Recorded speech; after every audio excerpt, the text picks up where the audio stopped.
नमस्कार दोस्तों, स्वागत है आपका अपना यूट्यूब चैनल विष्णु टेक्निकल गुरु में।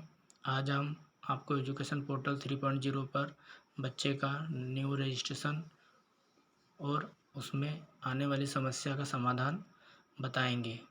चलिए शुरुआत करते हैं। सबसे पहले आपको एजुकेशन पोर्टल 3.0 पर यूज़र नेम और पासवर्ड डालकर लॉगिन कर लेना है।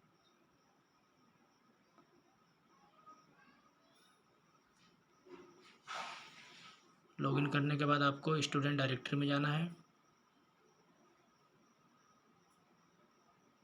स्टूडेंट डायरेक्टरी के बाद आपको स्टूडेंट एडमिशन पर क्लिक करना है।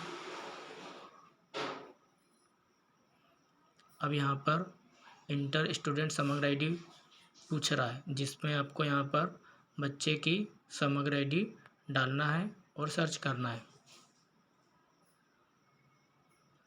जैसे ही बच्चे की समग्र आईडी डालकर सर्च करेंगे तो बच्चे की कुछ बेसिक जानकारी आपके सामने दर्ज हो जाएगी, जैसे बच्चे का नाम, gender, date of birth, category, father's name और मोबाइल नंबर, क्योंकि यहाँ जानकारी बच्चे के समग्र आईडी में पहले से ही डली हुई है, जिसमें आपको जहाँ पर स्टार लगा हुआ है वह मैंडेटरी है, वहाँ आपको भरना ही है।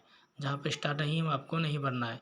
जैसे बच्चे का यहाँ पर नाम दिया हुआ है, हिंदी में नाम, बच्चे का जेंडर, बच्चे की डेट ऑफ बर्थ, बच्चे का ब्लड ग्रुप डालना है, सिलेक्ट कैटेगरी डालना है, सिलेक्ट स्पेशल कैटेगरी डालना है, सेलेक्ट रिलीजन डालना है, फादर्स नेम डालना है, बच्चे की माता का नाम डालना है, मोबाइल नंबर डालना है, ईमेल आईडी कंपलसरी नहीं है, बच्चा सिलेक्ट विमुक्त स्टेटस में बच्चा विमुक्त है या नहीं डालना है, सिलेक्ट डोमिसाइल में मध्य प्रदेश का मूल निवासी है या नहीं, सिलेक्ट रेजिडेंशियल टाइप डालना है बच्चे का, ग्रामीण है या क्षेत्रीय।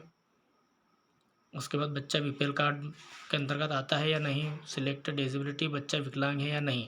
उसके बाद स्टूडेंट एड्रेस पर आपको उसकी सामान्य जानकारी समग्र आईडी से ऑटोमेटिक फिल हो जाएगी।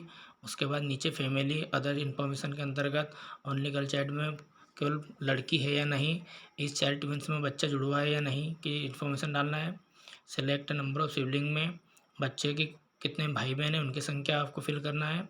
और द स्टूडेंट ऑफेंस, बच्चा अनाथ है या नहीं, यदि है तो हाँ, नहीं तो एने डालना है।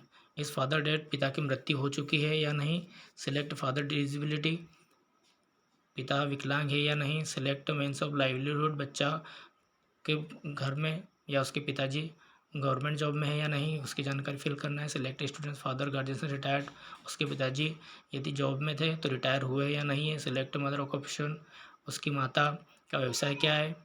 Inter family guardian income yearly, बच्चे की जो फैमिली की इनकम है सालाना है वह फिल करना है। इनकम टैक्स में आते हैं तो कोई यस करना है, अन्यथा नहीं करना है।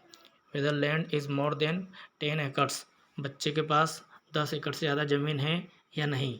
Inter road distance from home to school, बच्चे की स्कूल से घर की दूरी कितनी है यह फिल करना है। उसके बाद नीचे आप आएंगे तो प्लीज एकेडमी ईयर इन्फॉर्मेशन, यदि बच्चा पहली क्लास में एडमिशन ले रहा है तो वह यहाँ पर उसकी जानकारी नहीं भरना है। यदि बच्चा 6 क्लास में एडमिशन ले रहा है तो उसकी 5वीं की जानकारी यहाँ पर आपको फिल करना है, जिसमें आपका उसको यूडाइज डालना है, क्लास डालना है, एनरोलमेंट नंबर डालना है, इंटर स्कॉलर नंबर डालना है, इंटर परसेंट डालना है, select applicable for students resident डालना है।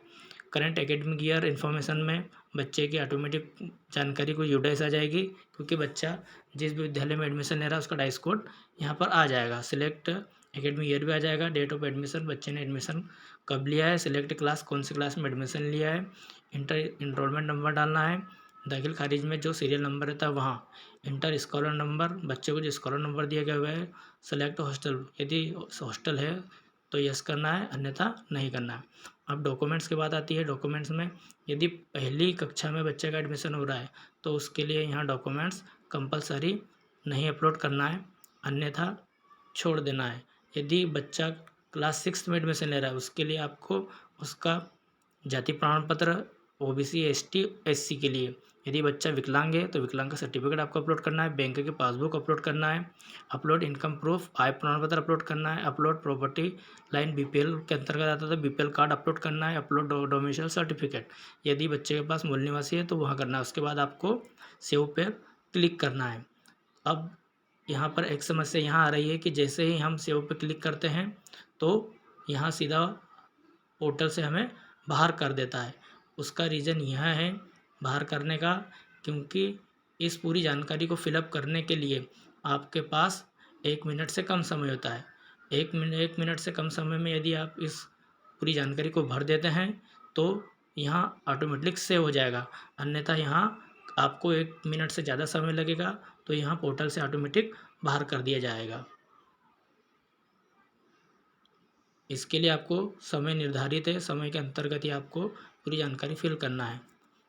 यदि आपको यह वीडियो अच्छा लगा हो तो प्लीज़ हमारे चैनल को लाइक सब्सक्राइब कीजिए। मिलते हैं अगले वीडियो के साथ। धन्यवाद।